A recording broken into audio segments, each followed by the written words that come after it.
दोस्तों सीटेट ने 2022 दिसंबर वाले जो सीटेट का आंसर की था वो जारी कर दिया है। नमस्कार, मैं विनोद, हमारे YouTube channel take YouTube Vinod पे आपका स्वागत है।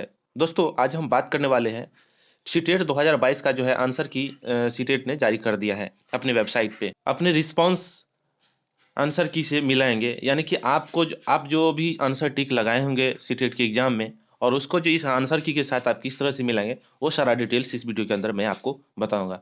दोस्तों एक्चुअली में क्या है कि बहुत बहुत सारे लोगों ने यहाँ पे कंफ्यूज है कि किसी का सीडीपी के जो क्वेश्चन नंबर है वो 31 से शुरू हो रहा है, बाकी यहाँ पे सीडीपी का नंबर 1 से शुरू हो रहा है। उसके बाद जो है कुछ लोगों का जो लैंग्वेज पेपर है, लैंग्वेज पेपर में नंबरिंग का जो है सो कन्फ्यूजन है, बहुत सारे कन्फ्यूजन है। ये सारे कन्फ्यूजन का सॉल्यूशन इस वीडियो के अंदर आज मैं आपको बताऊंगा। दोस्तों बहुत ईजी स्टेप है और मैं आपको ए टू जेड बताऊंगा, हर एक सॉल्यूशन आपको बता दूंगा, आपको कहीं भी कन्फ्यूजन नहीं होगा। पेपर 1 और पेपर 2 दोनों का इसमें सॉल्यूशन अभी मैं बताऊंगा, तो इस वीडियो में आप बने रहे।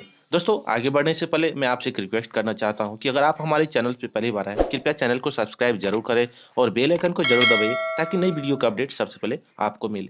चलिए मैं आपको सबसे पहले लॉगिन करना है, लॉगिन के पैनल पे ले जाता हूँ। इस वक्त मैं आ गया हूँ सीटेट के जो वेबसाइट है उस वेबसाइट पे आ गया हूँ। यहाँ से आपको क्या करना है, लॉगिन करना है अपने यूजर एंड पासवर्ड के साथ, ठीक है। यहाँ पर यूजर आईडी यानी कि आपको यहाँ पर एप्लीकेशन नंबर डालना है। यहाँ पे आपने जो पासवर्ड बनाया होगा फॉर्म भरते समय वो पासवर्ड यहाँ पर डालना है। उसके बाद सिक्योरिटी कोड जो यहाँ पर दिख रहा है इसको इसके अंदर फिल करना है। इतना करने के बाद आपको साइन इन करना है। आगे एक चीज़ और मैं बता देता हूँ, अगर आप पासवर्ड भूल गए हैं तो आप यहाँ से फॉरगेट पासवर्ड पर क्लिक करेंगे।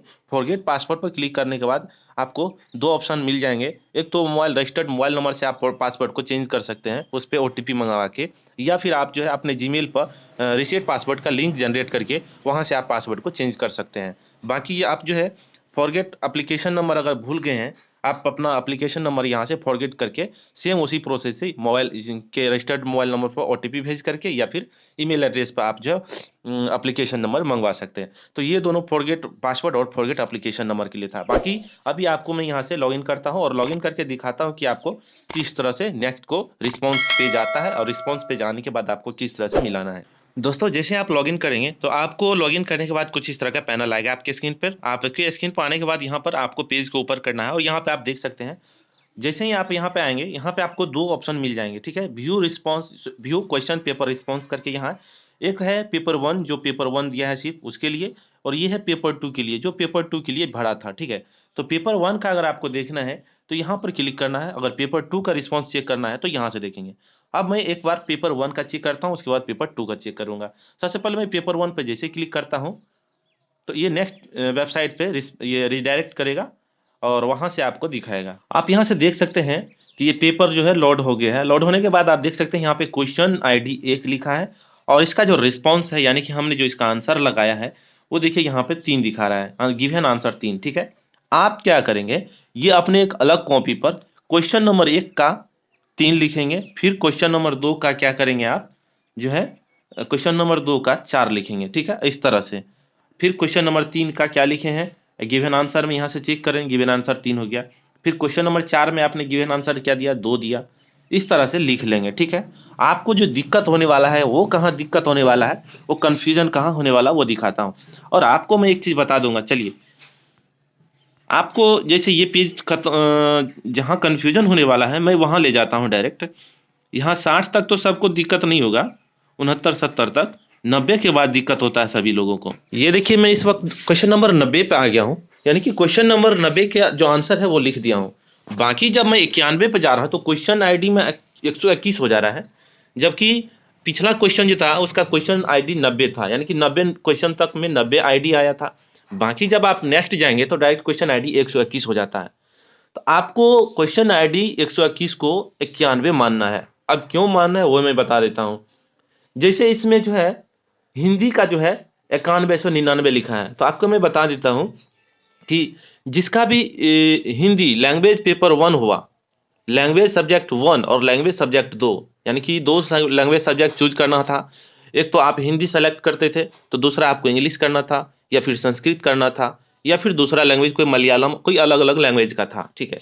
या फिर आप हिंदी को सेकेंड लैंग्वेज मानते थे, इंग्लिश को फर्स्ट लैंग्वेज अगर मानते हैं तो इंग्लिश हो गया 91 से शुरू।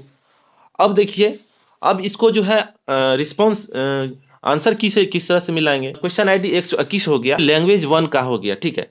तो लैंग्वेज 1 में जब भी मिलाएंगे तो हम 91 से मिलाएंगे हिंदी का, जिसका हिंदी जो है लैंग्वेज दूसरा है, तो हिंदी जब भी मिलाएंगे तो वो 121 से मिलाएंगे, यानी कि 91 से 30 छोड़ देंगे, 9 3 12, 120 क्वेश्चन खत्म हो गया। अब 121 से मिलाएंगे, वो कैसे मिलाएंगे चलिए वो मैं दिखा देता हूँ। जैसे देखिए क्वेश्चन 1 का आंसर की मैंने क्या लगाया है, 3 लगाया। आंसर की से मिलाता हूँ इसको, ये 13 जनवरी का क्वेश्चन है, ठीक है। तो 13 जनवरी में 1 का 3 लगा हुआ था, उसमें वहां दिखाए थे आपको। यहाँ देखिए 13 जनवरी में यहाँ देख सकते हैं आप, 1 का क्वेश्चन नंबर 1 का यहाँ 3 लगा हुआ है, ठीक है। तो ये तो हो गया, सीधा सीधा मिला लिए, ये 90 तक खत्म हो गया। बाकी यहाँ पे वहां पर जो मैं 91 था वो मेरा हिंदी था, यहाँ पे 91 क्या है, इंग्लिश है। अब आपको मैं बता देता हूँ, जिसका यानी कि पेपर जो है इंग्लिश पेपर लैंग्वेज 1 है, वो 91 से मिलाएगा 120 तक। अगर इंग्लिश लैंग्वेज 2 है तो फिर वो कब कहाँ से मिलाएगा, मैं बता देता हूँ। यहाँ से 120 छोड़ देगा, 121 से मिलाएगा। चाहे आपका क्वेश्चन आईडी में क्वेश्चन नंबर 121, 701, 502 कुछ भी क्यों ना रहे, आपको उसे कुछ नहीं देखना है। आपको बस इतना समझना है कि अगर मेरा हिंदी पेपर 1 है, अगर हिंदी लैंग्वेज 1 है तो लैंग्वेज 1 है तो 91 से शुरू होगा। 13 जनवरी का जो, जैसे इसमें हिंदी वाला दिखा देता हूँ मैं, ये जिस यहाँ से जो दिया हुआ है, ये देख सकते हैं यहाँ से 91 से। तो अगर मान के अगर हिंदी लैंग्वेज 1 है तो आप 91 से मिलाइए, अगर हिंदी आपका लैंग्वेज 2 है तो आप 120 से मिलाइए यहाँ से, ठीक है। ये 120 इधर आ गया, ठीक है, यहाँ से मिलाइए। अब मान लीजिए कि किसी का हिंदी 1 है लैंग्वेज 1 और संस्कृत लैंग्वेज 2 है, तो हिंदी में क्या करेंगे आप, 1 है तो आप 91 से 120 तक मिला लीजिए। अब संस्कृत आपका लैंग्वेज है तो संस्कृत में आप क्या कीजिए, लैंग्वेज 2 है तो 121 से मिलाइए। जैसे यहाँ पे मैं निकाल के दिखा देता हूँ,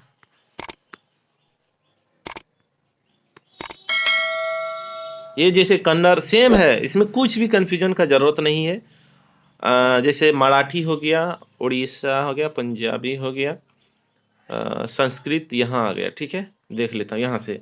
अब देखिए जैसे यहाँ से 91 है ना, ये 91, तो यहाँ से जो मिलेगा, जिसका संस्कृत लैंग्वेज 1 है वो 91 से मिला ले, जिसका लैंग्वेज दूसरा है वो 121 से मिला ले। क्या किया है कि जैसे संस्कृत यहाँ से है 91 से लेकर के 150 तक लिख दिया, संस्कृत 91 से लेकर के 150 तक। तो इसमें क्या किया है, जिसका लैंग्वेज 1 है उसका भी इसी में डाला है, और जिसका लैंग्वेज 2 है वो भी इसी में डाला। संस्कृत मान के किसी का अगर लैंग्वेज 1 है उसको भी इसी में डाला है, अगर लैंग्वेज 2 है तो वो भी उसको भी एक ही में डाल दिया है, इसीलिए थोड़ा थोड़ा कन्फ्यूजन है। तो आप क्या करेंगे, लैंग्वेज 1 है तो 91 से मिलाइए, लैंग्वेज 2 है तो 121 से मिलाइए, चाहे आपका क्वेश्चन आईडी कितना भी कम ज्यादा क्यों ना हो, ठीक है। और एक चीज मैं बता देता हूँ, जैसे पेपर 2 में जाइएगा ना, कुछ स्टूडेंट्स का जैसे पेपर 2 में जाइएगा तो उसका सीडीपी 31 से शुरू हो गया, किसी का जो है 61 से शुरू हो गया है। तो इस चीज को भूल जाना है, 31 61 को भूल जाना है। आपको सीधा याद रखना है कि वहां सीडीपी का 30 पकड़ लेंगे और यहाँ पर 1 से 30 तक मिला लेंगे, सीधा सीधा, उसमें कोई कंफ्यूजन नहीं होना चाहिए, क्वेश्चन आईडी कितना भी क्यों ना हो।